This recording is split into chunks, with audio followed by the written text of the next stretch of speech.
Ankoatra ireo vao marina fa nanodikodom-bola na nanao afera maloto tamin'ny fitantanana ny komuna, azo sokajiana telo mazava ny antony nampidoboka ireo ben'ny tanàna tamina komuna maro tao anatin'ny 5 taona. Voalohany tsy fahaiza-mitantana, manaraka azy ny tsy fahafehezana ny lalàna mialohan'ny ny andraisana fanapa-kevitra, farany ny fanaovana legalisation ireo atoto-taratasy izay mety fototra amin'ny ben'ny tanàna. Zay tena mazana zany, misy olona mivatra tany zao eto manao leny hoe contrana soncin privé reny zany hoe fifanarahany manokana, de ny anamarinana hoe tena marina zany le fifampivarotana fifanekeny izy samby izy de manao ny legalisation na signature izy, fa rehefa rapitsy rafaka pitsy iny laviny andaniny laviny mpandovan'lay ankilany de le ben'ny tanàna nanao siny any legalisation hoe marina ve ianao ve io nanao siny io, karaha-mpanondronao ve io, nanao lavitondro ve anao enregistré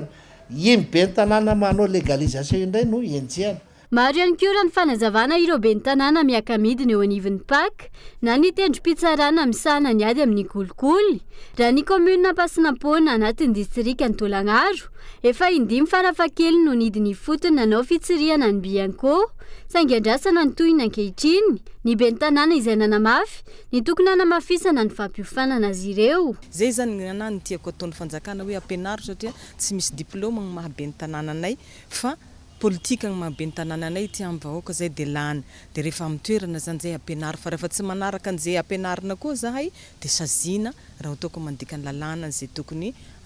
ino ma ty atao zany tsara marina moa zany fa zahay zao de io vao mail vao azoko vao eo fa hoe hisy audit ny tribunal financiaire zany zahay amin'ny mois d'août mba avoaka koa le valin'ny audit, fa lasa le ratsy avao zany mivoaka rehefa misy mangalatra ohatran'izao, fa raha mba tsara kosa nefa ny valin'ny audit mba tsara kosa zany ny tokony mba teneny fa isan'ny rafitra nampiofana ny ben'ny tanàna sy ireo tompon'andraikitra eo anivon'ny komuna ny NDDL na ny Institut National de la Décentralisation et du Développement Local hatreto. Voafetra ankilany ireo misitraka ny fampiofanana ny olona hafa nety manana, vokany nijanona tamin'ny fifanaova-tsiny ny fiara-miasa niarana tamin'ny NDDL ho an'ireo komuna maro, santionany ny komuna Ambotrimanjaka izay tokony nisitraka drafitrasa fanamafisana ny fahaiza-mitantana ny taona 2022. Tsy za rery moa zany tsy komuna Ambotrimanjaka rery fa nisy ao komuna 20 taona aby zay tatarata fatra Analamanga nanao contrat amin'ny NDDL hoe anao fampiofanana ho an'ny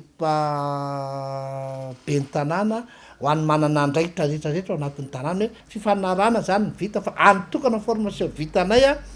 tena ny Senakla de ny formation 3 andro misesy ho an'ny état civil. Mandaty efa ifarana efa ho tapitra de eritreretintsika zany de aviana any amin'ny letratsika voalohany tsy mahagaga raha maro le ben'ny tanàna fandrian'ny olona